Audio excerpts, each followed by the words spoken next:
지금 이 영상을 클릭하신 분들 중 많은 분이 비슷한 경험을 하고 계실 겁니다.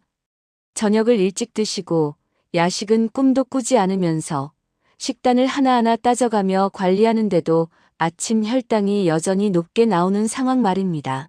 저녁 6시 이후엔 물 한 모금 외에 아무것도 드시지 않았는데 다음날 아침 혈당계를 찍으면 150, 어떤 날은 160이 나옵니다. 그 숫자를 확인하는 순간 얼마나 허탈하고 막막하셨을까요? 내가 뭘 잘못한 거지? 어젯밤에 뭐가 문제였지? 혹시 이런 생각을 하며 아침을 시작하신 적 있으신가요?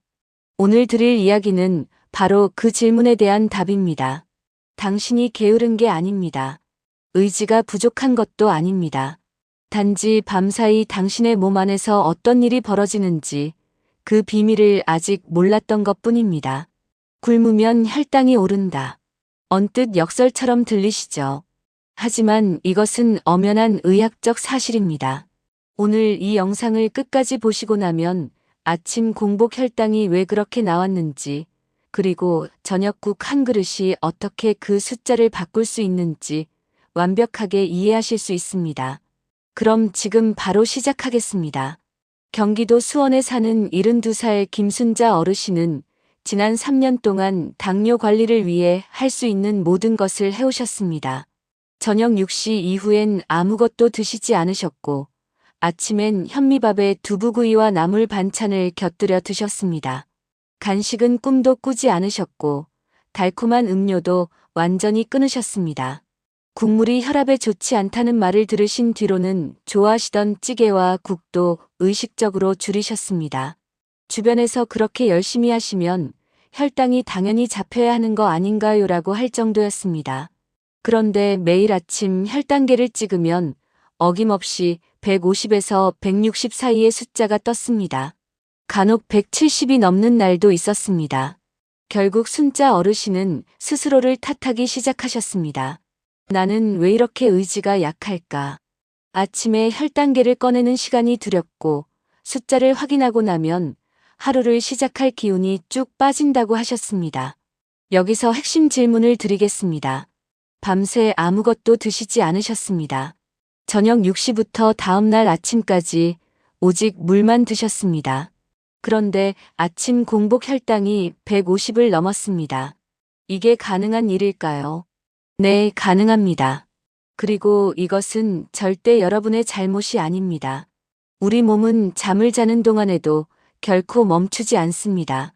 심장은 뛰고 뇌는 활동하고 수십억 개의 세포가 밤새 에너지를 소비합니다. 혈당이 일정 수준 이하로 떨어지면 몸은 즉시 비상체계를 가동하는데 이 역할을 맡은 기관이 바로 간입니다.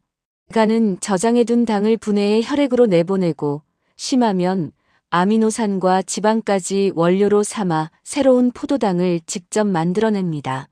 건강한 분들은 인슐린이 이 과정을 정교하게 조절해 이제 그만이라는 신호를 제때 보냅니다.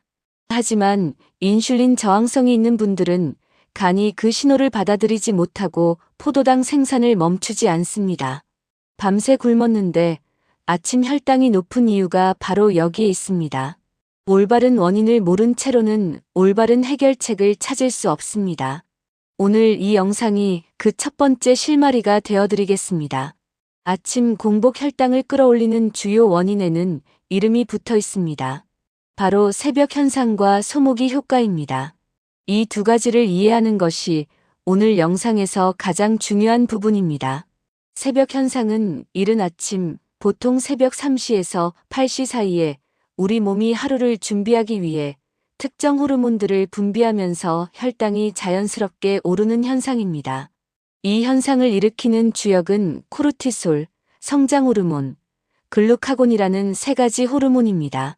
코르티솔은 아침에 몸이 활동 준비를 할 수 있도록 에너지를 공급하고 성장 호르몬은 세포 회복 과정에서 혈당을 올립니다.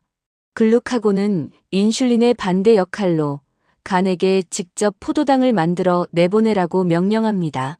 건강한 분들은 인슐린이 즉각 대응해 혈당이 크게 오르지 않지만 인슐린 저항성이 있는 분들은 이를 통제하지 못해 아침 혈당이 치솟게 됩니다.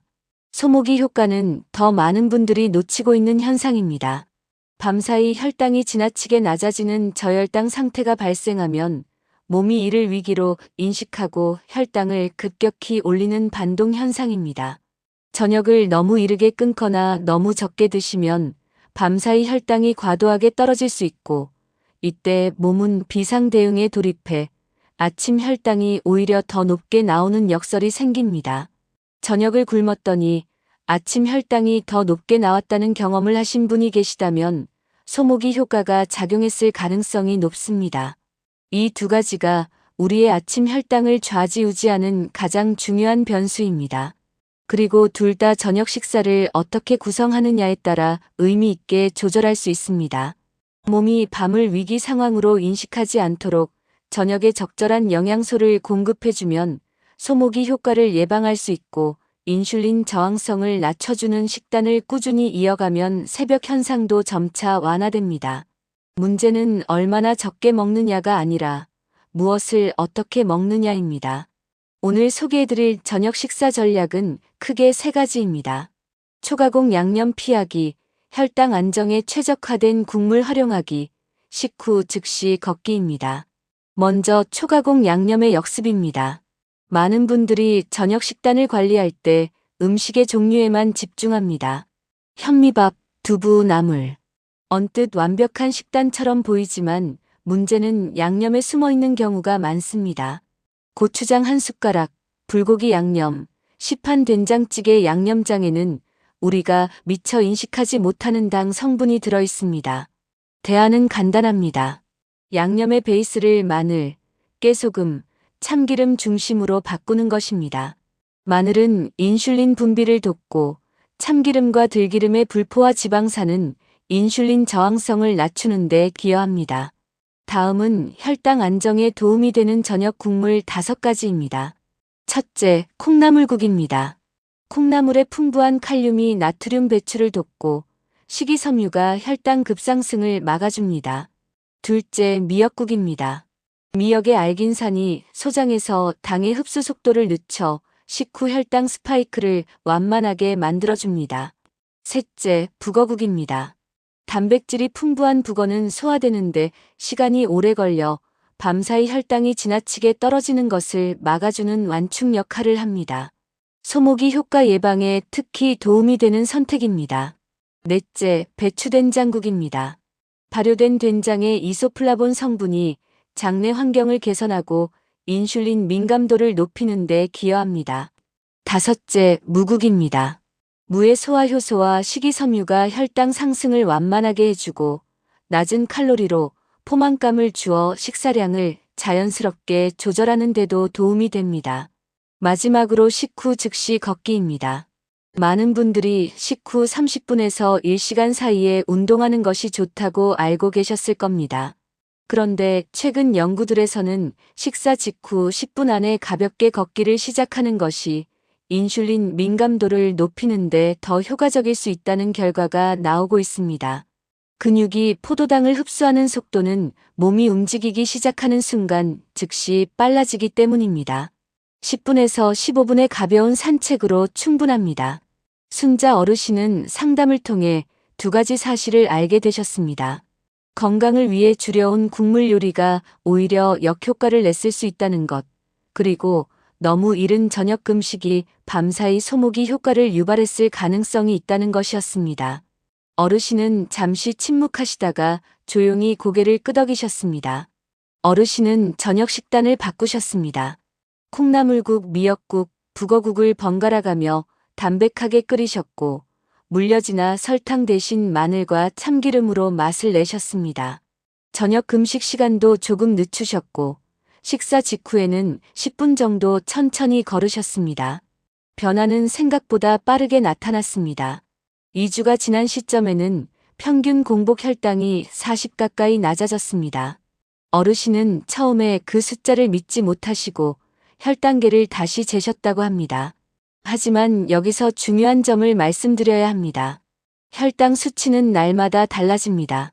스트레스를 많이 받은 날, 잠을 제대로 못 잔 날, 기온이 갑자기 내려간 날에도 혈당은 오릅니다. 어르신도 좋아지다가 어느 날 갑자기 높은 수치가 나오자 다시 원점으로 돌아간 것 같아서 너무 속상했다고 하셨습니다. 하루하루의 숫자에 일이 일비하면 당뇨 관리는 매우 힘들어집니다. 그 감정적인 소모가 오히려 스트레스 호르몬을 자극해 다음날 혈당을 더 올리는 악순환을 만들기도 합니다. 중요한 것은 단기간의 수치가 아니라 흐름입니다. 3개월이 지난 후 어르신은 의미 있게 개선된 검사 결과를 들고 환하게 웃으며 오셨습니다. 그리고 이렇게 말씀하셨습니다. 내가 게을러서 혈당이 높은 게 아니었다는 걸 이제서야 알았어요. 이 말이 오늘 영상을 마치며 여러분께 가장 전하고 싶은 메시지입니다. 당신이 게으른 게 아닙니다. 의지가 부족한 것도 아닙니다. 다만 몸을 읽는 방법이 조금 달랐을 뿐입니다. 오늘 저녁 담백한 국 한 그릇을 올리는 것부터 시작해 보세요.